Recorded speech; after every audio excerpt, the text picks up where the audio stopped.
Welcome back to another episode of Straight from the CPA's Mouth. My name is Nikay Fabi, and I'll be your host for this episode. The term First Only Different, or FOD, was coined by Shonda Rhimes, an American television producer, screenwriter, and author who is best known as the creator of the medical drama Grey's Anatomy. In her 2016 New York Times bestselling memoir, Year of Yes, Shonda describes the experience of being a first only different. I am what I've come to call an FOD, a first only different. We are a very select club, but there are more of us than you'd think. We know one another on sight. We all have that same wary look in our eyes, the one that wishes people would stop thinking it remarkable that we can be great at what we do while Black, while Asian, while a woman, while Latino, while gay, while a paraplegic, while deaf.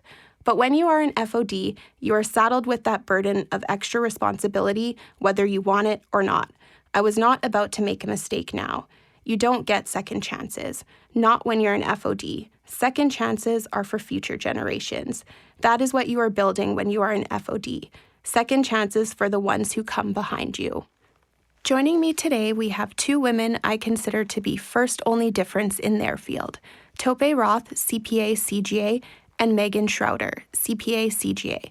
Tope and Meagan are the co-owners of Roth Schroder Professional Corporation, a Black and Indigenous-owned accounting firm like no other. Let's hear Tope and Meagan's thoughts on breaking barriers in the CPA profession straight from the CPA's mouth. I heard that future casting is an essential tool for long-term business. According to a recent poll, 48% of Canadians say they are $200 or less each month away from financial Market is down again. Do you think the energy sector is of Albertans say the economy is too dependent on oil. Canadian student leaves university with $26,000? I'm considering cloud computing for my business. Filter out the noise. Hear it straight from the CPA's mouth. Meagan and Tope, thank you so much for joining us today. Thank you for having us. We're excited to be here. Thank you. Yes, we are. Well, we're very excited to have you. So this episode kind of was inspired by an article that my coworker Sharon had wrote called In a League of Your Own for our magazine called Capitalize. So for our listeners, Capitalize is a publication that we use to market to post-secondary students, as well as the general public to introduce them to the CPA profession. So shout out to Sharon for this episode. So in the article, you guys describe your relationship as business besties. So how did the two of you meet? Maybe Meagan, do you want to kick us off? Sure. Yeah, we actually both worked at the Canada Revenue Agency. That's where I kicked off my career. And so we met in 2008. We both started at the CRA.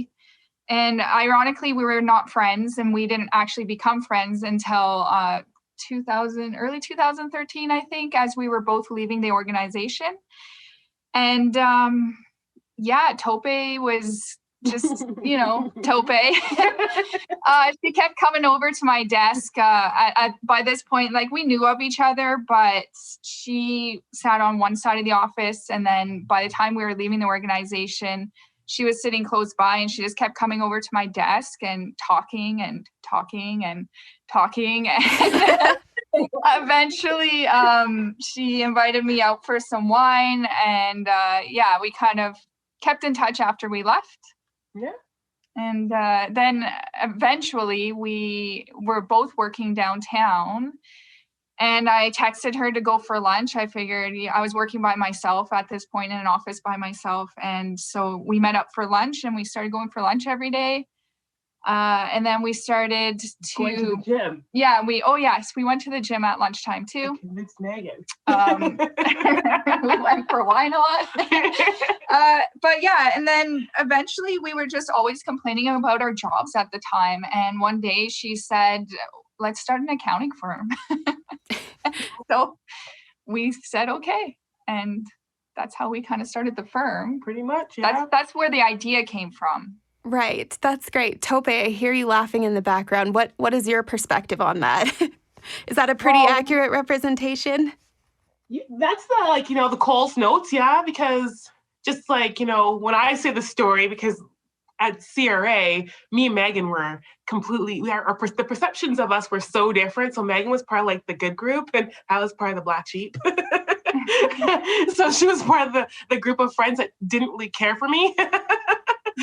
And I just didn't care. They didn't care for me. So I remember I would go up to her and basically like annoy her every day. I could see it in her eyes, but I was like, well, I don't know you, so I can't not like you. So I'd literally just like harass her pretty much every day with like my tales of awe. And I feel like I eventually just wore her down and she realized she's really not going away. So this friendship has definitely been progressing and budding over the years. So when did you know that you wanted to become business partners? Tope, did you want to maybe start us off? Yeah, well, I think I remember we drink a lot of wine. That's kind of like a running theme in our relationship. And I like alcohol. We're not. We just appreciate fine grapes. But I remember we'd have wine because at that time when we started having lunch wine we were. Oh, yeah, I know. Well, because it's more in perspective. My office where I was working, after we left working downtown, I went and worked in an office that was like 4 minutes from my house. And so Meagan also ended up moving into that office because she was working downtown. So we'd meet at my house and have lunch because it was like so close. Mm-hmm. And we would talk about starting. I'd be like, what do you want to do with your life? Like, what do I want to do with mine? And we both knew just from our backgrounds, like our backgrounds with our parents and our family are so similar. It's insane. Like to be so different, like visually, but so same at our core. So I had just said to her one day, like, what do you want to do with your life? And she was like, and I'm like, what do you want to do with my life? And I remember the first business we were going to start was going to be a project management business. Okay. And then because like we were already accountants and we were both controllers at different companies. And so that was already there. So we were like, we'll start an accounting firm, but we'll do this first. But then CPA, then CGA, CMA, and CA all decided to merge. And so I was like, hey, do you want to start an accounting firm? We should do that first because who knows what the rules are going to be like later. So she was like, yeah. So she had to go and take one extra course. Was it one or two? Just one course. Because I had taken mine when we did it. And then we did the starting a firm thing. And then I think what drove us really was like her dad's a businessman. My dad and mom are business people. I think so. We've kind of come from that background of an entrepreneurial spirit. Mm-hmm. So I think together we kind of just, I don't even know if there really was a defining moment. We just did. Mm-hmm. Like when everyone says, when did you start the firm? It's really hard to give the exact date because I know the date we incorporated, but we just did. There was no point where it was like, we were working our jobs and taking meetings and Meagan had a baby for heaven's sakes.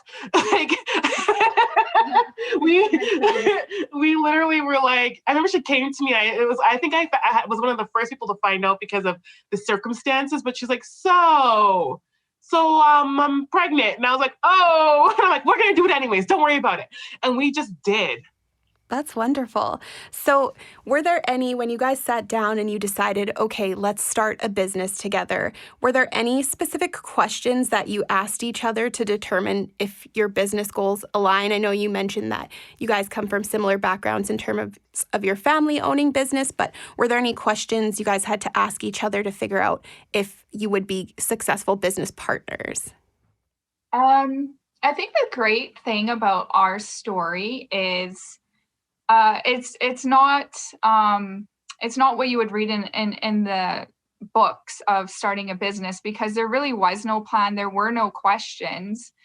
So it was certainly different in the sense we didn't interview one another. We just went ahead and did. And I don't think anything is wrong with that. And I do really like to preach that people should have a plan. Mm-hmm. And you certainly should know the person you're going into business with. In our case, we knew each other. We had known each other a few years by then. We didn't really know each other, but I think when you want something very badly, you can make it work because certainly we went into this not thinking of those things and how maybe we wouldn't get along in certain situations or where we wouldn't jive. And we've faced those situations. And when we face those situations, what we do is, we kind of be mature, responsible adults about it. Exactly.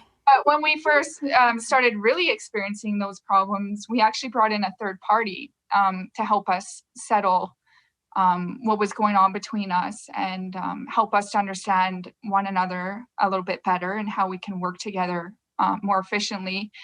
So yeah, we didn't really have those questions for one another. We just went and dived right into it. And again, maybe it's not for everyone, but it certainly worked for us. And that's kind of the motto we go with. I like this saying that it is good to have a plan, and you can have a plan and then you can be stuck to a plan. And we're certainly not stuck to a plan. We just kind of go with the flow. Yeah. Flexibility. Yes. I think at the core of, and that's why it's like there's differences when there's people who are going into business, like we're going to go into business as business partners, but we went into a business as, I think, even though we didn't know exactly how strong our friendship was when we went into business together, I think our core foundation of doing everything was trust. And I think that was the one thing that we had between each other. Like now we're like inseparable to the point where it's embarrassing, I sometimes say. And I think even people around us think it's like we're insane, but that developed over like just the core of knowing each other and like realizing how similar we are to each other and so different at the same time. So it's like sometimes we're like each other's devils and angels on each other's shoulders. So we're not the best frame of reference for each other, but we but a nice compliment. Yeah, like we're definitely like, it's like a weird friendship that we have. So I always say when someone's like something happened in the business, like honestly, if the business was going to affect our friendship, we'd get rid of the business. Like that's legit the truth. So it's more like, it's such a different dynamic that I think the trust was what really we just even when people were like our naysayers, we would like defend our situation to the core and we hadn't even done anything yet. Yeah. So can you guys talk a little bit about the early days of Roth Schroder PC? So what did a typical day as new business owners look like? And specifically that kind of transition, from the typical 9 to 5. Meagan, did you want to start us off? For me, it was very different because we've been in business for 5 years and I have a 5-year-old daughter. So do the math. I had my baby, and 3 months later, we went into the firm. 3 months later, we went into the firm full time. Wow. So for me, it was balancing becoming a mom for the first time and having a newborn. So and going from that 9 to 5 job, it was really different for me in the sense that I had this new role as a mom. I was a business owner. We were starting the business. I wasn't as able to dedicate as much time, I guess, in the beginning, because I had the baby at home. So when I went home, I was with my baby, whereas Tope was like working around the clock to get everything set up. And I was very appreciative of that. But the transition was certainly different and stressful. We were both the main breadwinners for our homes at that time, I believe, right? So to go from our 9 to 5 into starting this firm, there were certain adjustments we definitely had to make. But I think, again, like we wanted it badly. So we just made it work. And Tope, maybe you can speak to this, but I know a lot of our listeners are interested in entrepreneurship and starting their own businesses. So can you talk a little bit about how you both built your client base and what that looked like? Honestly, because like I think the one thing we did agree with is we didn't want to buy a client list. One, they're expensive, and two, you don't really know what you're going to get. So we started with Kijiji ads, to be honest. That's exactly how we started the firm. We would hustle. We'd go to networking events and meet different people and talk up our business. I laugh back now because when I think of how the conversations we had then at networking events opposed to how we would have them now, I'm almost embarrassed. But you had to do it. We'd go there, and we're both natural. In social settings, we're both natural introverts. So doing those, like I'm a talkative, extroverted, outgoing person with people I know. But when I don't know you, it's a very hard push to put that on and turn that on. But we would go to like every single networking event we could possibly go to.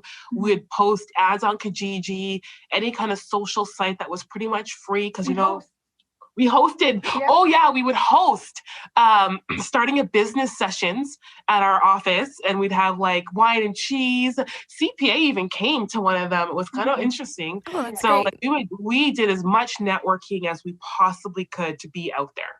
Yeah.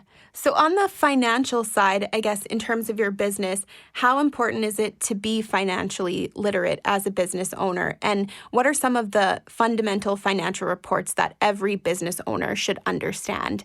Maybe I'll leave it to whoever would like to answer first. I mean, obviously, yes, I think it's very important to understand the basic financial statements when you're going into business so that you can understand, your operations and maybe the decisions that you need to make, right? So I highly recommend everyone to understand exactly what an income statement, balance sheet, and cash flow statement is. They're certainly all important. I think the two main ones everyone looks at is the profit and loss or income statement and balance sheet. But I do think the cash flow statement is very important as well. And just for an example, I, had a client or company that did really well and had almost 40 million in sales, 8 million in profits, and everything looked great, but cash flow wise, they were going under. So it's very important to know and understand those financial statements, in my opinion. Yeah, and I think like for us, when we're looking at our business, it's different. We're accountants, so it's easier for us to look at our financials and kind of get them. But I think if there's one statement, and it's unfortunate because it's one of the statements I think when we're in accounting and taking school we hate is cash flow statement. But it's actually the most important statement that a business owner could understand, because I think a lot of times when business owners look at their income statement, they're misled because they're not realizing all the transactions that hit the balance sheet that they're not accounting for, especially their own shareholder draws. Those don't hit your income statement.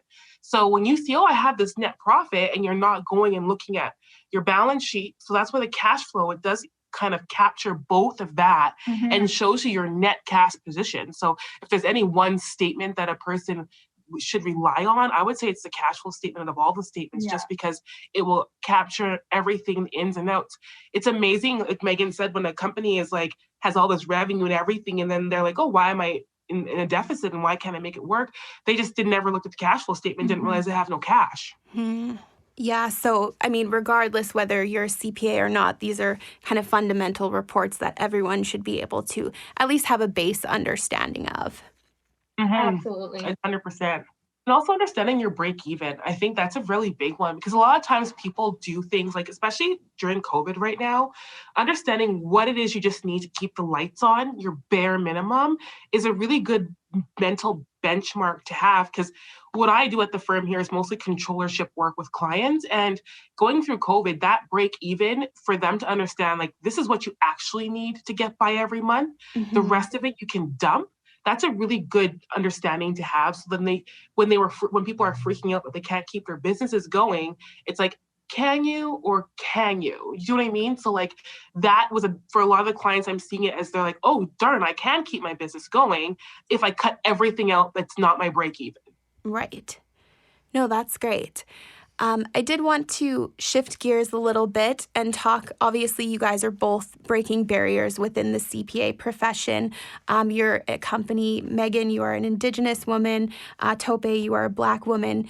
Can you identify a memorable or meaningful moment where your career as an accountant intersected with your identity as a Black woman, Tope, and as an Indigenous woman, Meagan? Maybe Tope, would you like to start us off? I don't know. I think it's honestly the article that was written, that was a big one, because I think when we were both reading the article, we almost looked at each other like, oh, do you know what I mean? So I think because we're both Canadian born, like I'm Canadian born, and just going through everything in the daily, just getting it done. I know for me, it's funny when I go into meetings, because my voice sounds the way it does, I get the look, and I know what the look is when I walk in. Right. So that's always interesting to me. I kind of find it funny. I guess the other one where I thought was kind of cool was when I won the award, and Meagan won her award.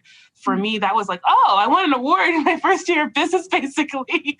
But it was being an Afro-Canadian. So that was kind of entrepreneur. So that was kind of cool to win something so early on. So, but yeah, I think if I'm going to be honest, in a way, we've taken it for granted. Yeah. We've taken it for granted in the sense of really understanding what we look like to other people. A lot of times other people they'll say to us, like, tell us how great we are and what we're doing and how great, and we're like, oh, it is? Do you know what I mean? So I think for us, we're just doing. That's a really good point. No, that's great.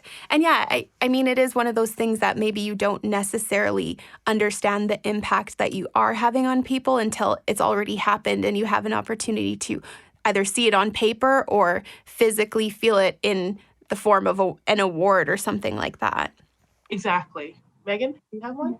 I think for me, there was a comment made one time where this person was very shocked that I was female, Indigenous, and owned a business. And like, I felt proud, but at the same time, it didn't feel great because it was like they were so shocked that I was Indigenous and that I owned a business. And so for me, I'm really working towards that not being a thing, that we can be recognized regardless if I'm Indigenous or female.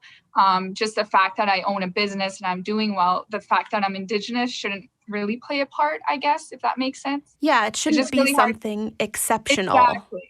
Yeah. And so for me, that's what I'm really working towards. But I do see, there's a lot of comments made, in my community and whatnot, that people are not shocked, but they're happy to see me being successful.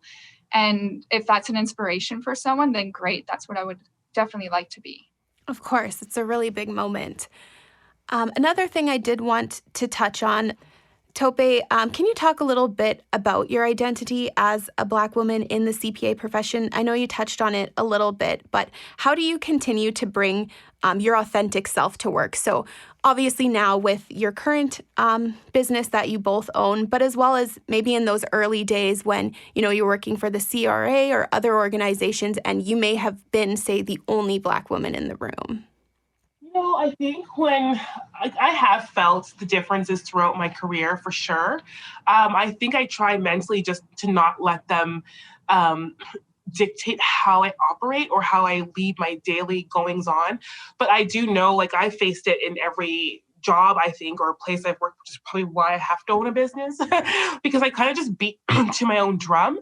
And so I do feel like when you're a Black woman, and the stereotype is that we're loud, and which I am, but okay. But other people are loud too. But we're also aggressive. And I think that is the biggest stereotype that I feel like I've had to almost fight without being a part of the argument. So a lot of the jobs I'll have, it's like, and at CRA was a prime example where I was almost perceived as being one way, but no one actually knew me. So it was so weird because I'm like, how come all these people talk about me, but I actually have never engaged in conversation with a significant portion of these individuals. But I think the stereotype of a Black woman being loud and aggressive kind of almost preceded me. And there was nothing I could really do about that. And I remember when we were not working at CRA anymore, I would say to Meagan, I go, isn't it weird that people who I've never talked to still talk about me? I'm like, I just must be popular. Do you know what I mean? Yeah.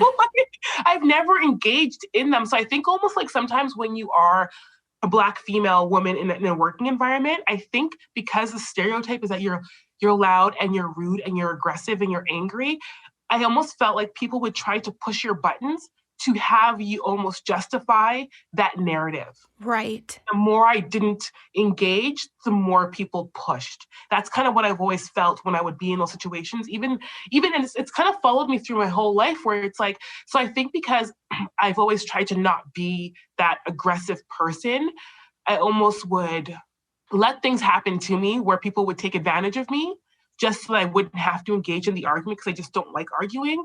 But I'm learning this year, especially this year, that it's not a good way to operate because people do take your passiveness for using you. Do you know what I mean? So I feel like that is one thing I think being a Black female has impacted me is where I will try to be less than so that I don't Yes. engage in those arguments. But this year, I'm like, you know what? That's enough. I really do need to. Me and Meagan had gone to New Orleans last year, and we went and saw a psychic, and she had said, "Rest on your laurels." And it was weird because most people usually say, "Don't rest on your laurels." Yeah. And she was saying, "You're trying to tame your tiger to be kind of like unseen." And it resonated with me when she said that, because I'm like, I really have been doing that. I've been trying to just kind of toe the line. And this year, I'm like, you know what, I'm done towing the line, because when we started this business, we weren't towing the line. We were aggressive and we were out there. And that's what got us to where we are. So I think the last 2 years, I've kind of gone through like an identity shift, because we kind of got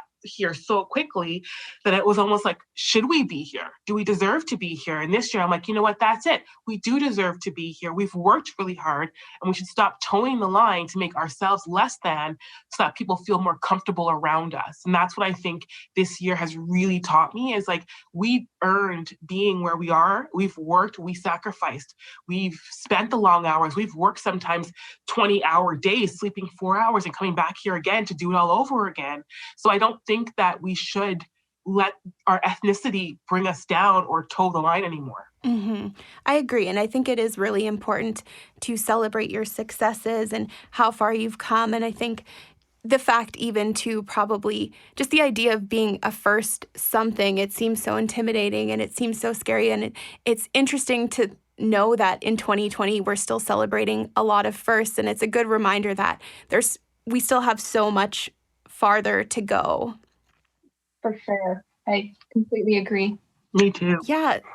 So one thing that came out of the article that Sharon wrote for our Capitalized magazine, and Meagan, you did mention it earlier, was that idea that people are shocked to find out that you're a business owner, but that you're also Indigenous. And this is just more of a general question, but how do you believe that businesses can continue or begin to push for more diverse, equitable, and inclusive workplaces? I think, just embracing culture and the diversity and within the office. And here at our office, we have a very diverse team. But maybe on National Indigenous Day, there's, even if it's just an email recognizing that day, there's the Chinese New Year, there's all sorts of special holidays for various groups. And I think if employers recognize those, and it doesn't have to, it's not like you need to have an elaborate party or anything, but just recognizing it by sending out an email and saying, hey, today is, Chinese New Year, and we recognize those within our office, or maybe there is none in the office even. I think just the employers really making that effort to make everyone feel included and to celebrate their heritage and cultures. Yeah, I agree. Tope, did you have anything to add to that as well? I think it's for me, because I have like a mixed bag on the inclusion and diversity, especially right now with the Black Lives Matters movement, because for me, it's like this is a crazy example, but I'll just give it. I saw that the current bachelor, he's a Black man. Right. And I'm like, why did it take that Black Lives Matter to have a bachelor as a Black man? And so I'm almost like, why? I feel like inclusiveness should be every day. It should be all the time. It shouldn't take someone not being able to breathe to make these big box people say, oh, let's make a Black man the poster boy so that we show we're not racist. Do you know what I mean? Because it's not just Black lives. So I've been struggling with it, to be honest with you, because it's not just Black lives. There's Asian, there's Indigenous, there's East Indian, there's so many different races.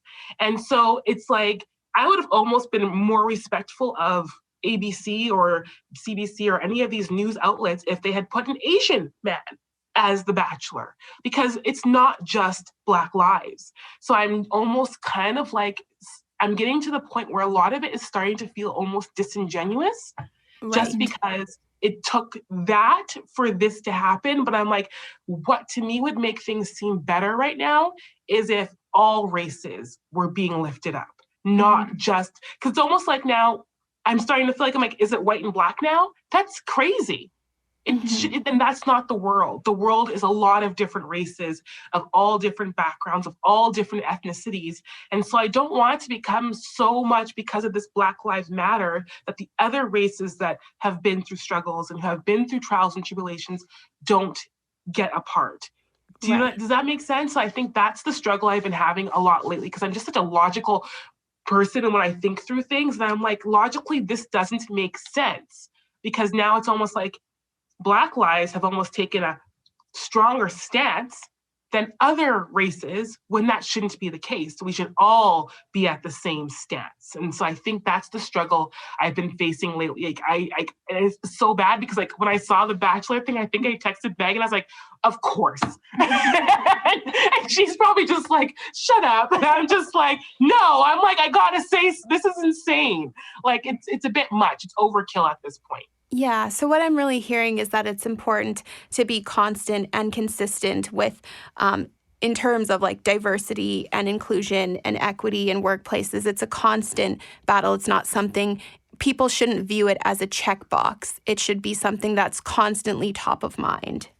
The last thing you want to have now is another race have something this horrible happen to them. And because of that horrible tragedy, then all of a sudden that race's lives matter. They should always all matter, is how I'm looking at it. Right. So just to kind of wrap up, I really appreciate all of your thoughts here and your vulnerability and everything that you've shared. I really appreciate you taking the time to share your experience today. Before we wrap up, though, I do have one final question for you. What is one thing you both would like to accomplish in 2021? Oh, geez. Well, I wouldn't mind opening, because so before COVID, me and Meagan were going to expand. But because of COVID, we really couldn't do it. We were launching our expansion like the month or two after COVID hit. So that's all been put on pause. So I wouldn't mind seeing us go back and kind of be able to accomplish even the one location this in 2021. That would be like awesome. Yeah, I would say the same. My business goal, certainly, like Tope said, we were getting ready to launch the expansion. So what we've done in the meantime is we've been rebuilding, spoiler alert, we're doing a rebrand. So we're hoping to launch that very soon in the new year, and run with that to open hopefully some new locations and expand the business. So that would certainly be my business goal.